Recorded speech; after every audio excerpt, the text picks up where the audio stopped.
Saya masih merinding ini dengerin pidato anak-anak kita tadi. Luar biasa ya. Bismillahirrahmanirrahim. Assalamualaikum warahmatullahi wabarakatuh. Alhamdulillah wassalatu wassalamu ala Rasulillah wa ala alihi wa sahbihi wa man wala.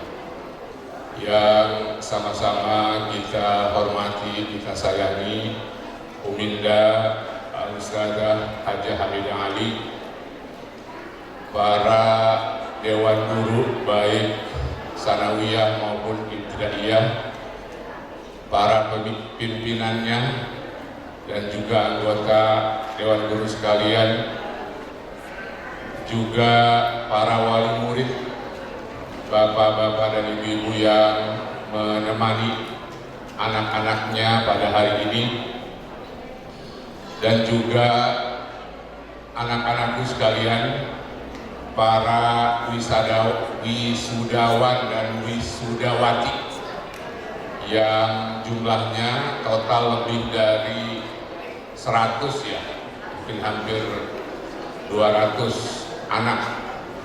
Alhamdulillah pada pagi hingga siang hari ini kita sama-sama berkumpul di tempat ini, dan tidak terasa, saya rasanya baru kemarin berdiri di sini. Ternyata sudah 1 tahun Bapak Ibu ya, sudah 1 tahun, khususnya para bapak-bapak ibu guru kita berdiri di sini mengulangi kembali atau meneruskan tradisi yang kebetulan di wilayah DKI Jakarta masih dibolehkan, masih diizinkan.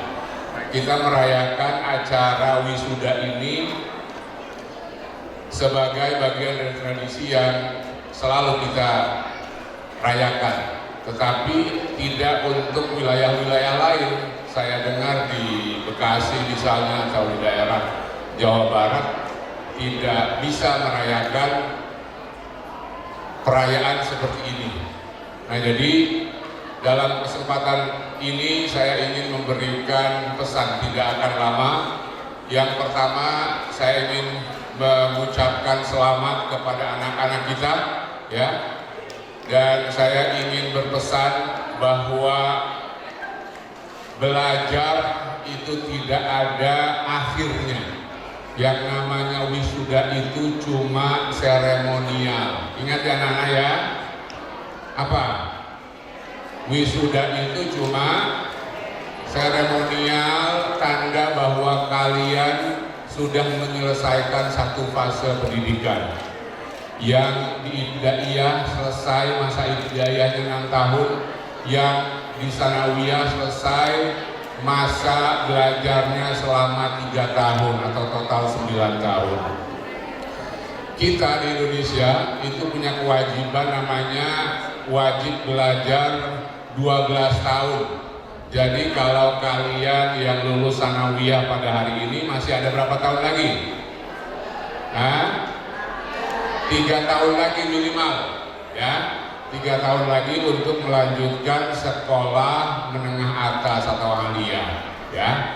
Nah, jadi ingat, yang namanya wisuda itu hanyalah melewati satu fase pendidikan saja. Setelah ini kalian harus melanjutkan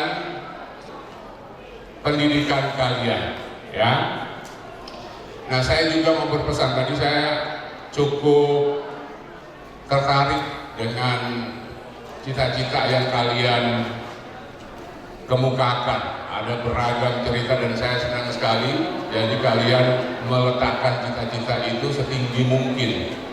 Seperti saya selalu katakan dengan mengutip seorang tokoh ya, bahwa gantungkanlah cita-citamu setinggi langit.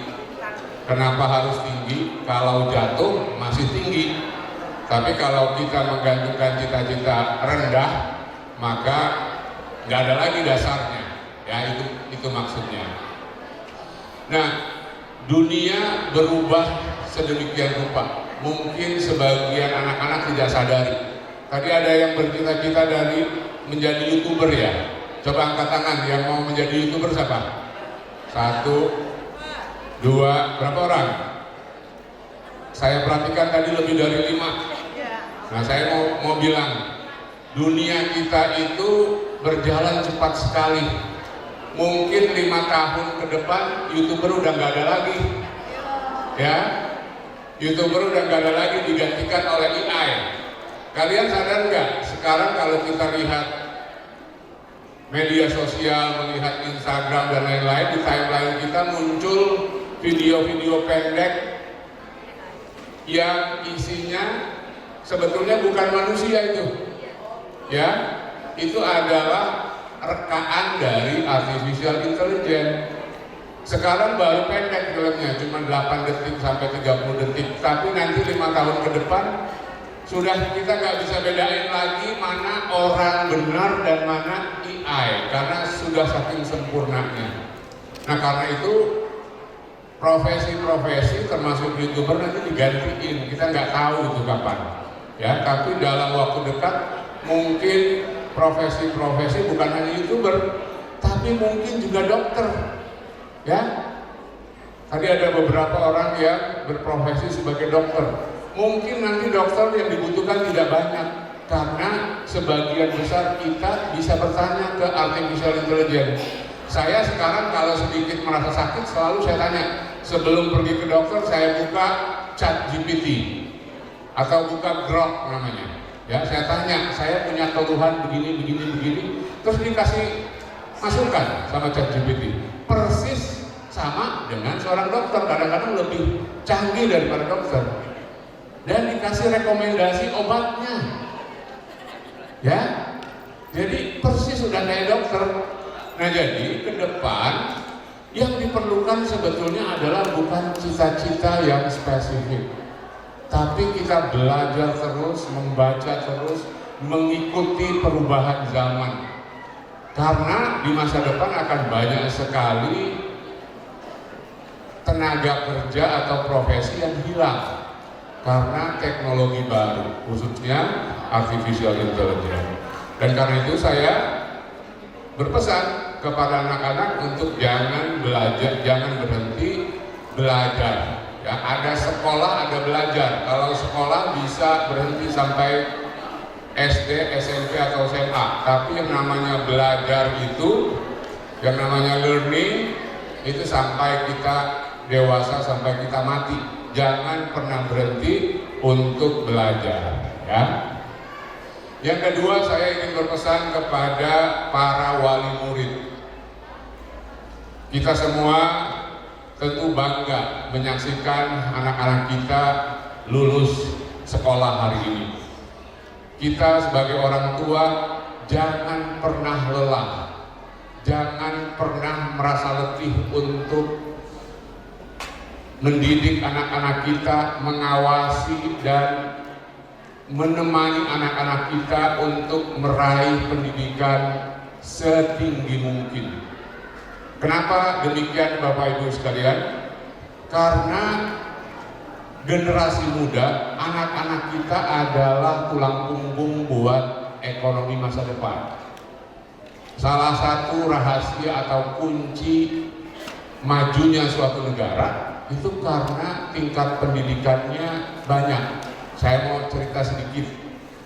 Kenapa sih kita masih banyak kemiskinan, masih banyak orang-orang yang susah dibandingkan negara-negara lain misalnya? Salah satunya adalah karena tingkat pendidikan kita itu masih rendah. Ya, menurut data BPS terakhir, yang lulus SMA, yang lulus sekolah menengah atas atau aliyah yang sekarang itu kurang dari 30%, ya.